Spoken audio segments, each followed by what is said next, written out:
Good evening. The Planning Commission meeting of December 17th, 2025 is called to order.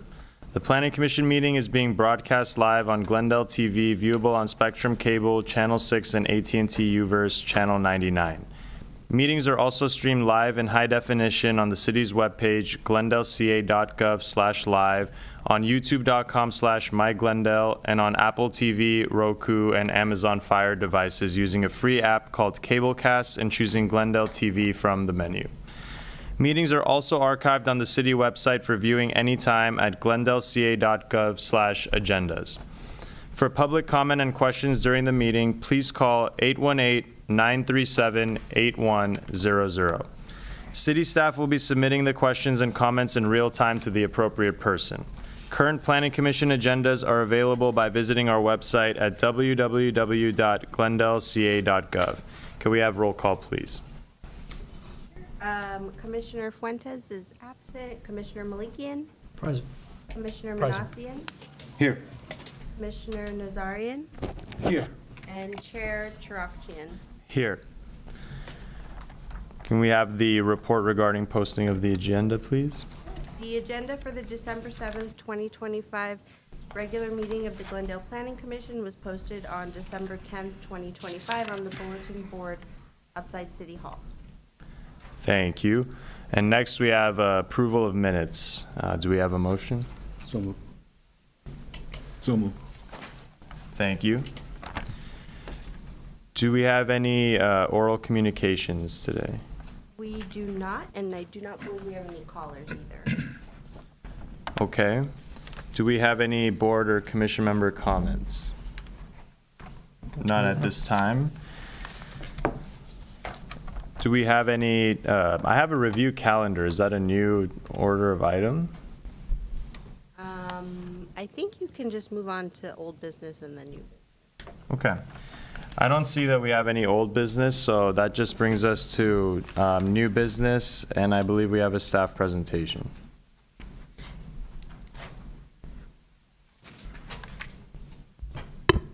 All right, good evening, members of the Planning Commission. The Caruso organization is proposing an expansion to the advertising signage overlay zone on the city zone map, a text amendment to Chapter 3026, which is the advertising signage overlay zone chapter, and an associated statutory development agreement to comply with Chapter 30.26, which includes the provisions for certain public benefits to the city. So briefly,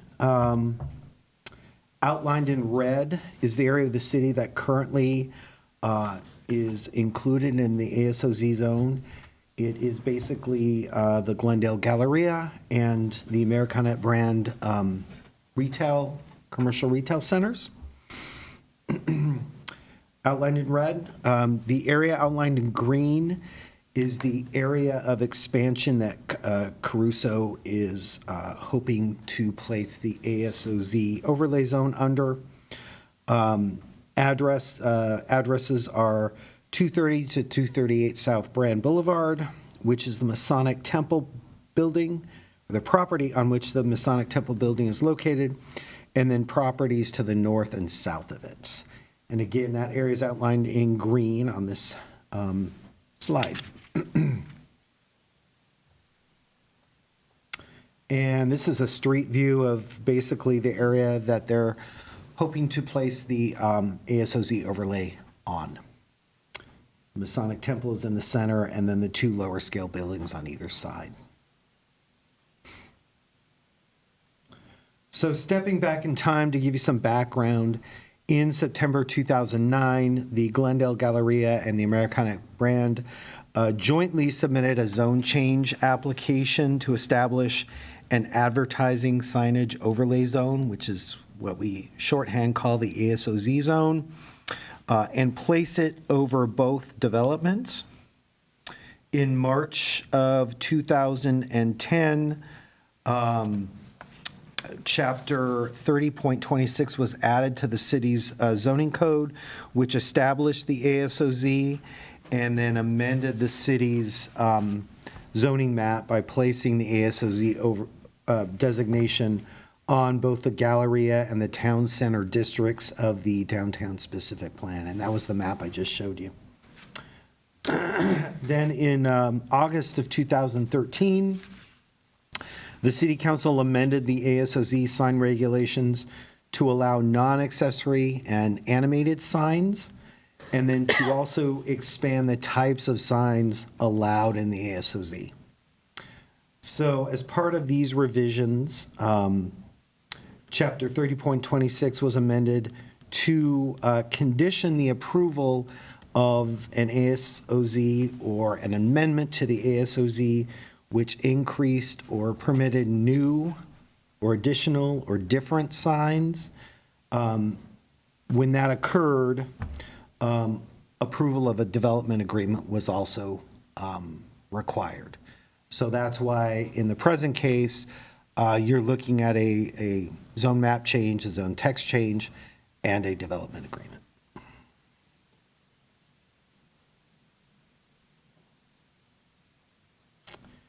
So as previously mentioned, the Caruso application requests a zone map amendment to expand the ASOZ on properties located at 230 through 238 South Brand Boulevard. The property at 234 South Brand Boulevard was initially developed in 1927 as the Masonic Temple, and that property is just commonly referred to as the Masonic Temple site. The purpose of the zone change application is to enable the installation of ASOZ signs on the Masonic Temple building. 2 signs are proposed and will be located on the north and south sides of the building. Both signs will be 38 by 21 feet in dimension and are proposed to be non-accessory and animated.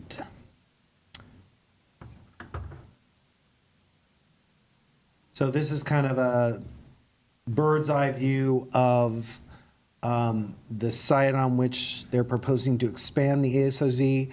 It's hard to see, but there's a black dashed line here.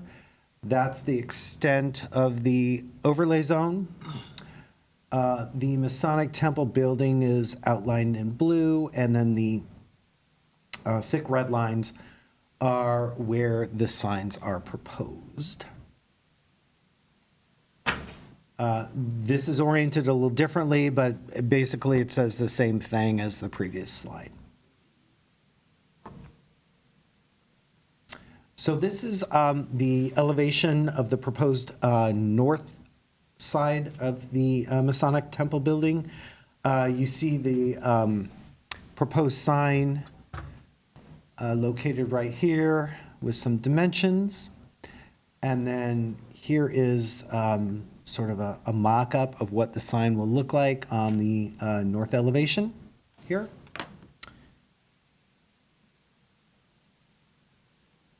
So on the north side, the Masonic Temple is basically built on the lot line of its site, and so a small part of the sign will project onto the other property.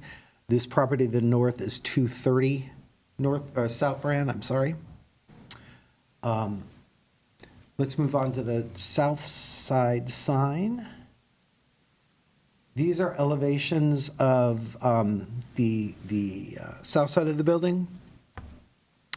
The proposed sign on this side will be attached to the exterior staircase, which was added to the Masonic Temple building in 2015. This sign will be located on the property to the south of the Masonic Temple building at 238 South Brand. And here's what this sign will better look like. So given that the signs proposed on the Masonic Temple building will project onto adjacent sites, all 3 properties are included in the proposed expansion of the ASOZ. So to enable the expansion of the overlay zone and the installation of the two proposed signs, changes to Chapter 30.26 ASOZ in the city zoning regulations are requested. This chapter generally sets forth a description and purpose of the ASOZ, including specific definitions, approval criteria, excuse me, and regulations for signs allowed in the ASOZ. The major change in this chapter, and the changes were included as an exhibit in your packets. The major change is the addition of a definition for what we call the ASOZ wall sign. As mentioned in the staff report, the sign proposed on the south side of the Masonic Temple building doesn't meet the zoning code definition of a wall sign. And so an ASOZ wall sign definition has been proposed, and that definition is basically a sign attached to or placed on a building wall, or a sign attached to or placed on an appurtenant structure, such as an exterior staircase, which is attached to a building wall. So this proposed definition is very similar to the wall sign definition in the city zoning code, with the appurtenant structure phrasing added. So very similar aside from a couple words. So many of the other proposed text changes to this chapter are a result of adding the ASOZ wall sign definition. So they either clarify that a sign must be an ASOZ wall sign rather than just simply a wall sign, or they add the appurtenant structure phrase to code sections to address this new definition. One final change that's a little different to the proposed text is the addition of a criterion for approving an ASOZ. So there are certain conditions that an area must need to meet in order to place this overlay zone on it. Those include requiring that the geographic area of an ASOZ must be located in the downtown specific plan, and then within the boundaries of the Central Glendale redevelopment project area. And the buildings cannot be more than 110 feet in height. There are other criteria, but those are just an example of two of them. So this added criterion is that the site must be either owned by either a single entity or two or more affiliated or related entities. That criterion is proposed to be added. As required by Chapter 3026, a statutory development agreement is also proposed. This development agreement, as I mentioned before, includes the three properties located between 230 through 238 South Brand Boulevard. And the development agreement implements the conditions related to public benefit. The development agreement spells out the terms of the agreement, provides for annual payments of a public benefit agreement fees, and then also an amortization period.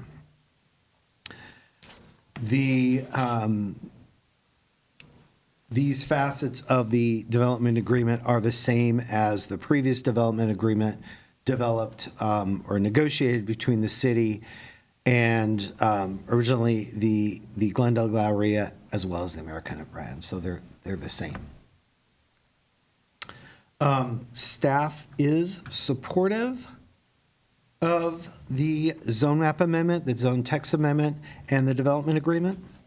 The text amendment enhances the flexibility of the ASOZ wall signs while still ensuring that the signs will continue to comply with the overall purposes of the ASOZ. These purposes include creating a lively, visually exciting environment for the commercial heart of the city and promoting economic development. Expansion of the ASOZ will further these goals. There was more discussion in the staff report, but an architectural lighting design firm determined that the project will not introduce new sources of light trespass greater than ambient levels in the area, which is consistent with several purposes of the ASOZ, including protecting pedestrian and motorists from traffic safety hazards and residents from glare and excessive illumination. As you may know, the Masonic Temple building is listed on the Glendale Register of Historic Resources, and Architectural Resources Group, which is a preservation consulting firm, did a study and concluded that the proposed signs would have minimal to no impact on the historic material, character-defining features, or aesthetics of the building, and that they would comply with the Secretary of Interior standards for treatment of historic properties. The proposed project is exempt from the California Environmental Quality Act under sections 15305, which are minor alterations in land use limitations.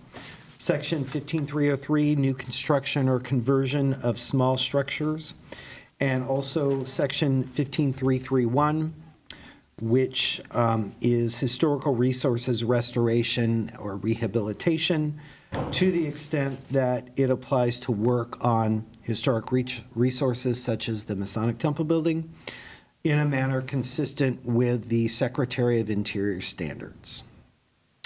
So before I conclude, I wanted to make two clarifications on the staff report and the development agreement. In the staff report, the definition of an ASZ wall sign, I read it earlier today. In the staff report, the phrasing was, which was attached to a build wall. Even though 5 different people read the staff report, it should have read building wall instead of build wall. So I want to make that change. And then the development agreement, along with references throughout the staff report, state that the legal description of 238 South Brand Boulevard is lots 13 through 16 and the vacated alley on the east of these lots, and the south 11 feet of lot 12 of tract 2461.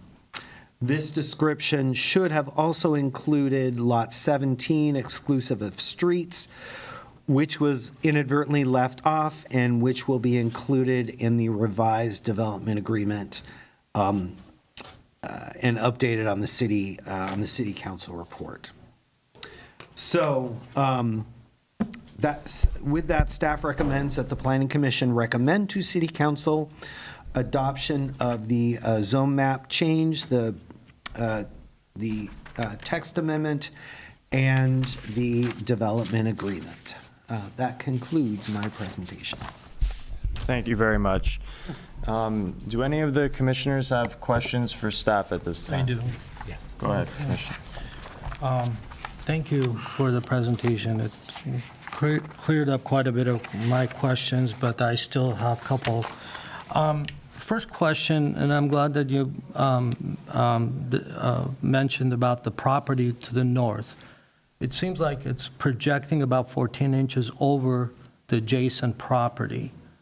Now- Roughly, yeah. Right, that's what the detail shows. So 14 inches projecting over another property, is there going to be any, I know that the zoning allows that, but as far as building or any projection beyond the property line, that you go over another property that you don't own, there are different, I should speak here, there are different mandates and different requirements by building and safety. Have they been checked for that, or any kind of kind of an easement or some sort of an encroachment that will be filed with this?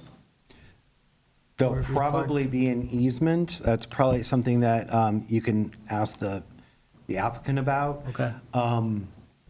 All three sites have different ownership, but they're all under one umbrella. That doesn't directly answer your question, but something will need to occur in order for them to, project from the property. So as I've gone through the revisions in the section, the 30.26.050. Yeah. It talks about, the compatibility and a lot of that vague statements of compatibility and everything else, especially on this building, being that it's a historic.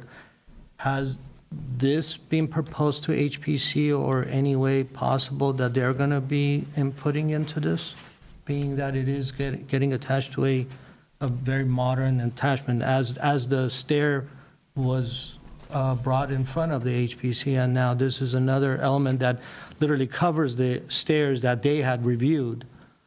Is that something that is being entertained? Currently, it isn't proposed to be reviewed by HPC. Okay.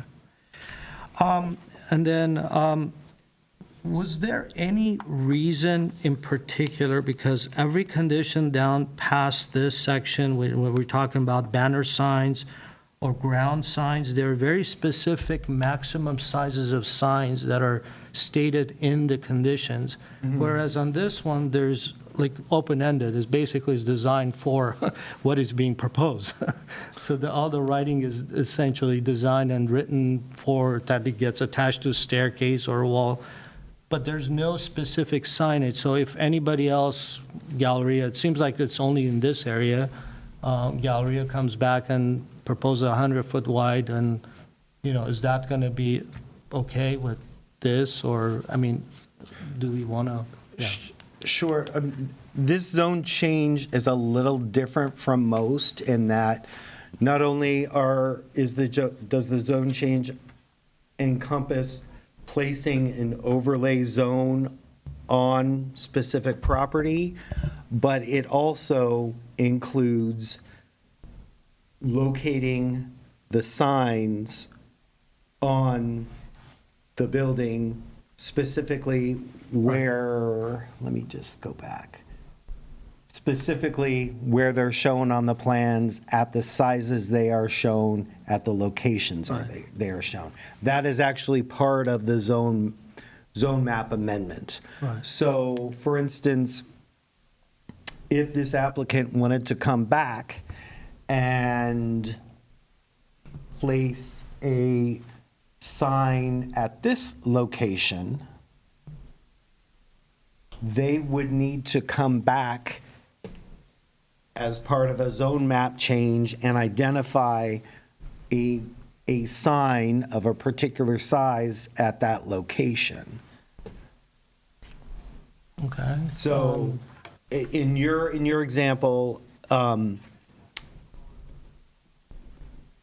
this change would not allow the Glendale Galleria any new signs, but there are signs that were identified in the original 2010 approval that they haven't necessarily placed on their building yet. They can do that with a building permit. This code revision is specifically for this particular sign going to this particular building, to this particular. So if somebody decides to put a sign up and opens up the code section and reads this, they're not going to be able to, Correct. wouldn't we specifically add the statement that this is only specifically for this sign? For this, because the rest, as you read through this, there are very specific size and conditions that are being placed for freestanding signs or pole signs, or like there's maximum of this size has to be 5 feet away from the street, or it needs to be no, like, for example, freestanding signs, H5 says shall not be closer than 25 feet from public right-of-way on Boulevard Central, Columbus Street. They're very specific in these. Wouldn't we want to add something in that nature for this? Just Well, so that- that's what this does. Okay. That's what this does. So, you know, it limits the sizes. It says this is where the location is. It says this is the material Right. and that. No, but this, if I need to have that plan with this to understand what this is, but if I'm, like, for example, if somebody approaches anyone to come and put a sign up in that location, maybe two buildings down, and when they read this, they're basically saying, you know, you can put it on the wall and you can do whatever size, the entire side of the wall of the building can be signed. I mean, you know, is that how it's going to be read? Or is it somehow referenced to the plans that are being approved? They go hand in hand. Right. Okay. If I might add, for members of the commission, it's also subject to the development agreement. So if there are new signs, they would, A, have to be within the ASOZ. Second, because there's a public benefit component to this, each sign would either be through an amended development agreement or a new development agreement, and that would have some governing effect over the size, location, and the revenue that would be received.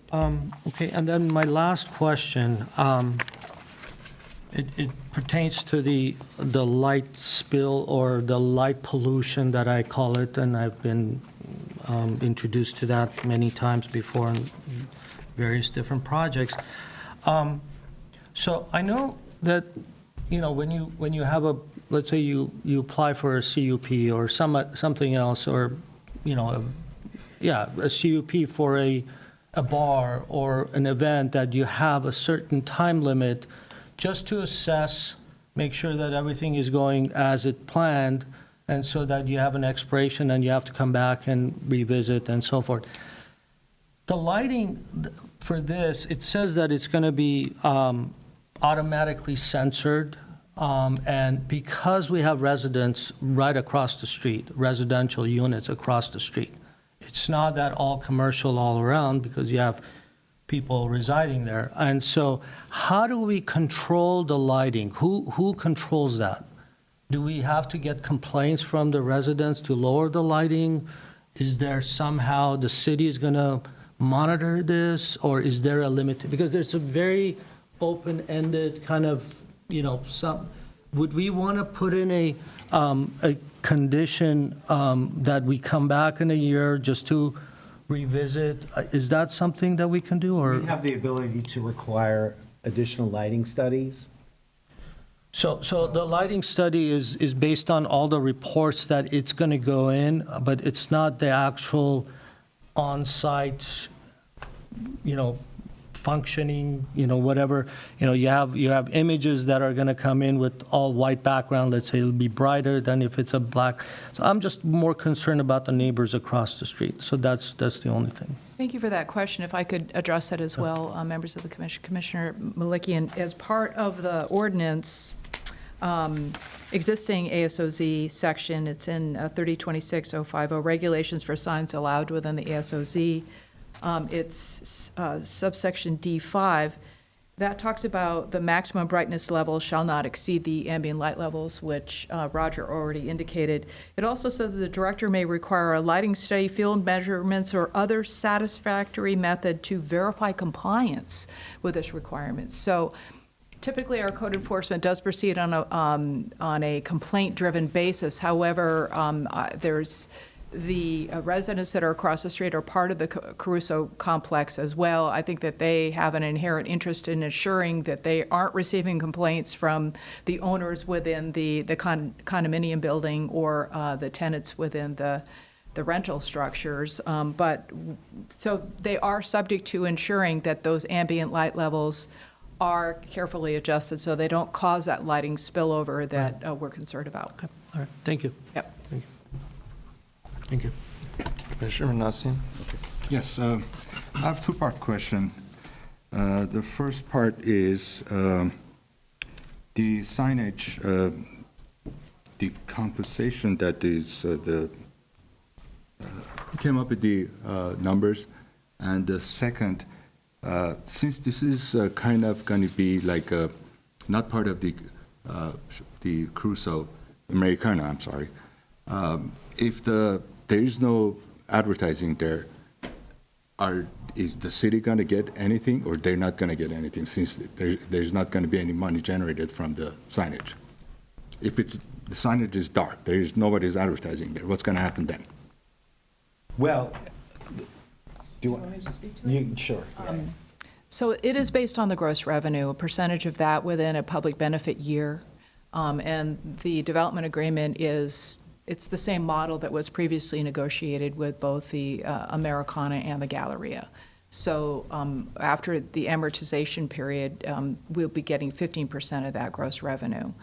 So it starts off with 12%, then it goes to 15%. But you're right, if there isn't gross revenue being generated from that sign, and the concept of proposing the sign is in order to generate revenue and to advertise on accessory uses, meaning that anything being sold within the Americana could be advertised on the Masonic Temple building. So there's a vested interest in going through this process in order to assure that there is advertising happening, from the very beginning, as soon as the permits are issued. Okay, thank you. Commissioner Nazarian, any questions? Just a couple of minor, actually. Not sure this is question to the applicant or the city staff, but maybe someone can explain a little bit more so I can understand the signage as far as time-wise, operation, the lighting, elapsed time, anything like that. So is that applicant or city knows what? Well, either way, I mean, I can, there Is it are. 24/7? 24/7? Yes, they are allowed to operate the sign 24 hours a day, 7 days a week. There are restrictions on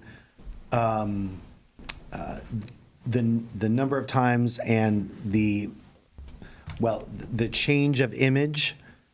So there are restrictions on that, as well as what's the word? The transition period? Yeah, elapsed them, yeah. Right. So there are restrictions on that. There are restrictions on lighting, which we talked about. There's restrictions on sound effects and projecting elements and all those weird things that they may come up with in 5 years. What were some of your So other? these are all based on ASOZ. We're not changing anything for this sign. This is all, No. Okay. Right. All the signs in the ASOZ now need to comply with these standards. These proposed signs will also need to comply with these standards. and I'm sorry, I don't know the ASOZ sign, all the regulation. Is it animation part of it? Is it allowed 100% part of the time? Animation is allowed, yeah. Allowed 100% of the time? Correct, yeah. Okay. And I also had a question about the encroachment, but I think that goes hand in hand with the ownership. So I think that came up a couple of times. I assume the three-side application came with the ownership, all three, I don't know if it's a single Correct. entity or. Right. Okay, so from that perspective, whatever the encroachment is, you can figure out between the owners, I assume. Correct. Okay, thank you. Before I move to the applicant, I just have a few clarification questions. One is along the lines of what Commissioner Nazarian just mentioned on the parcels. The language that staff is proposing to be included regarding, for this portion, needing to have either the same ownership or someone that's an affiliate entity that owns the land, is that essentially put in place because in the event one of the other parcels are sold, and someone else was to propose, I guess, new signage within this zone, that staff is just reserving the right to renegotiate a separate development agreement and go through this process again with that person? Is that the That's- thought there? Or? Yeah, that's part of the reason, and also, frankly, just so that the city has, more control over where these signs go. If in fact, well, let's just say the property to the north of the northernmost property, if they wanted to put an ASOZ wall sign, they likely couldn't because of the various criteria we have and the new added criteria that it needs to be of a single entity or related entities. If I was the owner of this building here, I'm not a related entity to Caruso. And so that would prohibit me from installing an ASOZ wall sign. There may be other reasons why I couldn't do it, but that additional language prevents me from moving forward.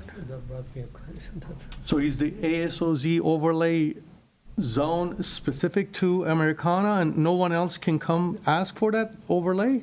Well, currently, it is over the Americana, it is over the Galleria, and there are a number of criterion used that will allow potentially other areas of the city to install the ASOZ overlay over the properties, but they would need to meet all those criteria.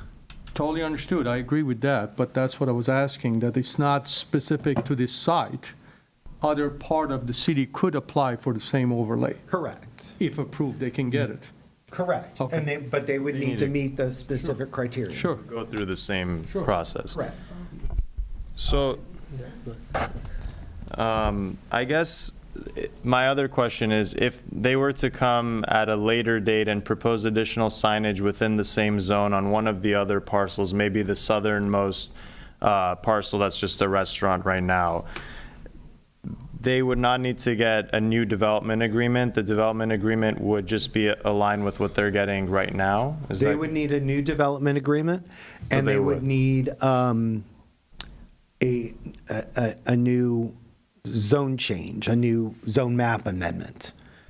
Even though Because, this is within the zone, if they were to do another sign within the same zones? Because this Correct. new amendment is specific only to the two signs, like we correct. spoke earlier. Okay. Correct, yeah, Understood. yeah. And they would need a new development agreement as well because there are different amortization periods when those commence, when the permits were Right. issued, so on and so forth. Yeah. That makes sense. Quick question. This specific photo, you have two billboards. Can they turn those billboards into animated signs? I don't believe they can.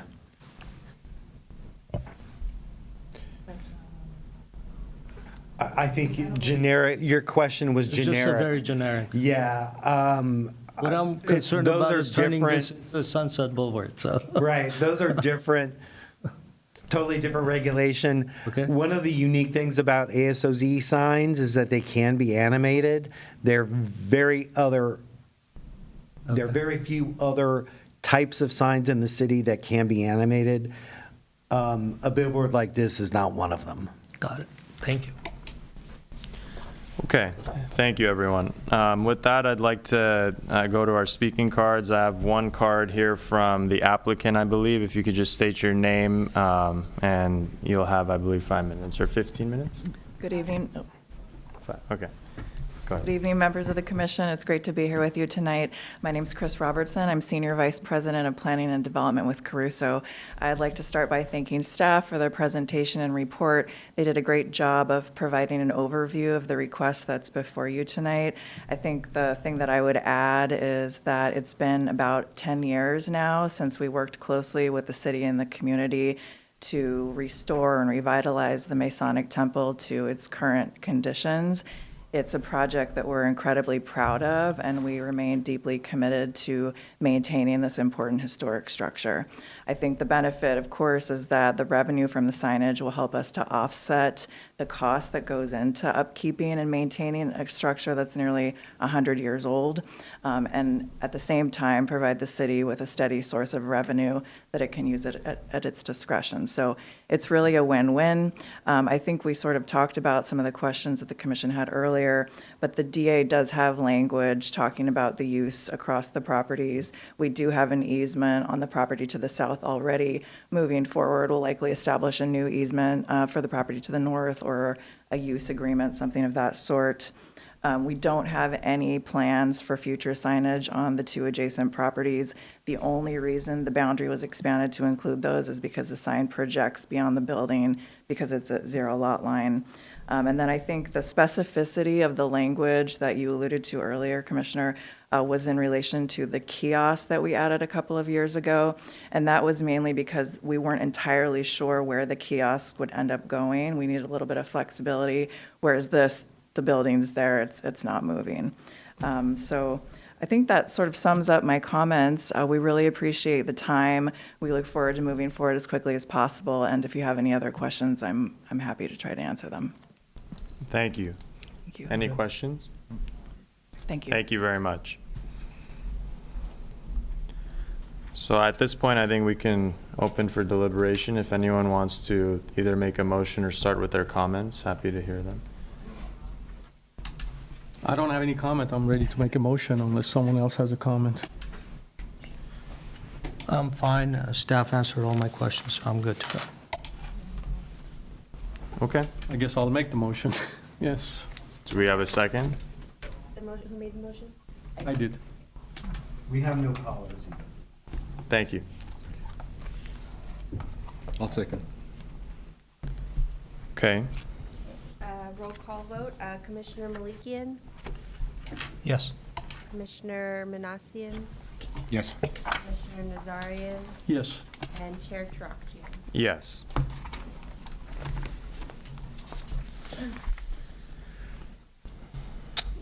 Do we have any community development updates I for do today? have just some quick ones, but also if, for the approval of minutes, I think I missed who made the second. I have Commissioner Manassian made the motion, but there's, I'll second. I'll second. No. thank you. So for Community Development Department. Hello? It's green, but I can shout. Sure thing, no problem. I apologize. So for Community Development Department updates, I did want to make a quick announcement. We recently launched a new website, engage.glendaleca.gov. It is an online resource for active community participation, collaboration, as well as information on various CDD projects, policies, and discussions. It was launched fairly recently. Right now, we do have some open active projects up there for anyone watching or at the dais or in the room that's interested. There is the East-West Glendale Historic Context and Survey that's currently in process, Economic Development Strategic Plan currently in process. The North Glendale Historic Context Update and Survey is also an active project, and then there are links to information about our ongoing general plan updates as well as the Verdugo Wash Master Plan. And again, that website is engage.glendaleca.gov. And then the only other announcement, this is going to be the last Planning Commission meeting of the year. We do not have anything on the calendar for the first January meeting either, so I will keep you guys up to date about the next meeting. With that, CDD just wants to wish everyone happy holidays and a happy new year. We'll see you in 2026. All right. Thank you. Do we have a motion to adjourn? Yes. So moved.